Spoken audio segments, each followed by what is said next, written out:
السلام عليكم ورحمة الله وبركاته، اخواتي وبناتي وحبايبي، عاملين ايه؟ النهارده ان شاء الله هنعمل مع بعض فلافل صحية في البيت بطريقة سهلة جدا. لو انتي بتفضلي الاكل الصحي او اكل الدايت والكلام ده هنعملها مع بعض بطريقة حلوة جدا.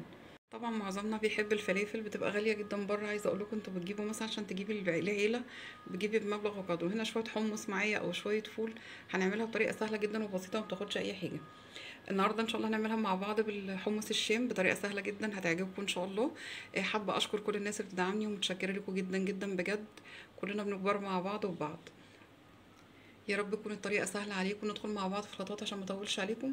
ويا ريت تقولوا لي في التعليقات رايكم فيها ايه. بجد ريحتها قلب البيت كله، والله ريحتها جميله جدا جدا، احسن ما بنجيبها من بره 100 مره.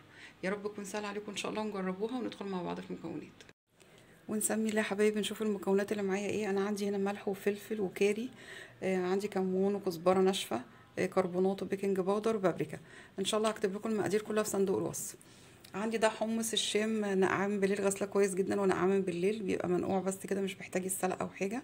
وعندي هنا حزمه كزبره وبقدونس مع بعض، ربطه صغيره كده لان كميه الحمص عندي شويه. وعندي بصلايه برضو مش كبيره قوي، مش صغيره شويه، قطعه فلفل حراق، كام فص ثوم.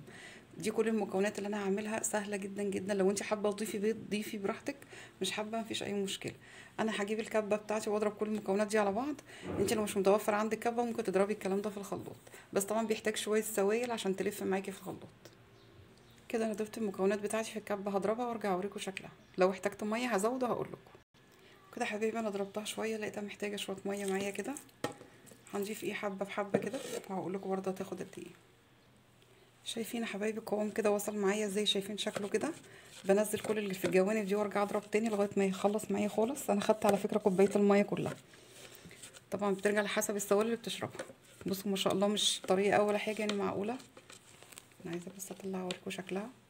شايفين شكلها كده؟ هضربها كمان ضربه كده ونرجع نشوف شكلها في النهايه عامل ازاي. وكده حبايبي وصلنا للقوام اللي احنا عايزينه كده بالشكل ده. شايفين ما شاء الله قوامها ناعم خالص ازاي؟ انا مش بحبها خضرة قوي، لو انتي بتحبي الخضرة كتير زودي شويه. انا بحبها شبه الفلافل كده اللي بتتباع بره، بيبقى شكلها حلو قوي. نقلبها بقى في بوله ونرجع نشوف شكلها. وكده خلاص، شايفين العجينه بتاعتي ما شاء الله ناعمه جدا ومتماسكه ازاي؟ ما شاء الله بصوا كده شكلها تحفه بجد. ان شاء الله تكون سهله عليكم باذن الله. هضيف بقى التوابل بتاعتي كلها كده بالشكل ده. نقلب طبعا كله كويس جدا. لو انت بقى حابه في المرحله دي تضيفي سمسم او شمر جوه العجينه، دي حاجه ترجع لك. انا بصراحه عايزه اضيف شويه شمر صغيرين كده. انا بحب طعمه اصلا في الفلافل على فكره، بيخلي طعمها حلو قوي بجد يعني. بس طبعا ما احطوش مرطب كده، يا دوب اشممه النار بس، يبقى يعني ياخد تحميصه خفيفه خالص عشان ما يبقاش بيمضغ معايا في الفلافل. بس هقلب كل المكونات كده كويس جدا. وكده يا حبايبي خلاص خلصنا الفلافل او الطعميه بتاعتنا كده بالشكل ده. انا هشيلها في كيسه زي كده في الفريزر.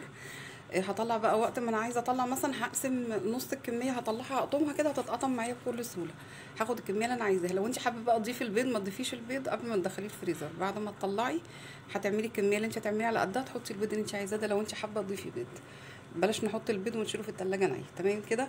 يا رب يكون سهل عليكم ان شاء الله. ندخل بقى نقلي مع بعض شويه نشوف شكلها عامل ازاي. وده كده حبايبي شكلها بعد ما خلصت معايا بالشكل ده. عايزه اقول لكم الريحه قلبة الدنيا بجد، جميله جدا جدا. يا رب يكون سهل عليكم ان شاء الله. ما تنسوش لايك وشير وفعلوا الجرس عشان يوصلنا كل الاشعارات ان شاء الله. السلام عليكم.